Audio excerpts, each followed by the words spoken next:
ભાવનગરના Chitra military society નજીક road પર સર્જાયો અકસ્માત.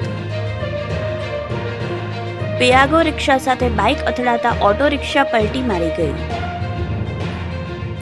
અકસ્માત સર્જાતા ઓટો રિક્ષાએ પલટી મારી. રિક્ષા પલટી ખાતા રિક્ષામાં સવાર પેસેન્જરોને ઈજાઓ પહોંચી. સ્થાનિક લોકો દ્વારા બનાવ અંગેની જાણ 108ને કરવામાં આવતા 108 ટીમ બનાવ સ્થળે પહોંચી. અકસ્માતમાં ઇજાગ્રસ્ત થયેલા લોકોને સારવાર અર્થે 108 મારફતે હોસ્પિટલ ખાતે ખસેડવામાં આવ્યા. અકસ્માત સર્જી બાઇક ચાલક થયો ફરાર. અકસ્માત સર્જાતા સ્થાનિક લોકોના ટોળે થયા એકઠા. અકસ્માત થતા ઓટો રિક્ષામાં થયું ભારે નુકસાન. બનાવને લઈને રોડ પર ટ્રાફિક જામ સર્જાયો હતો. Bureau report Yashvi Gujarat news Bhavnagar.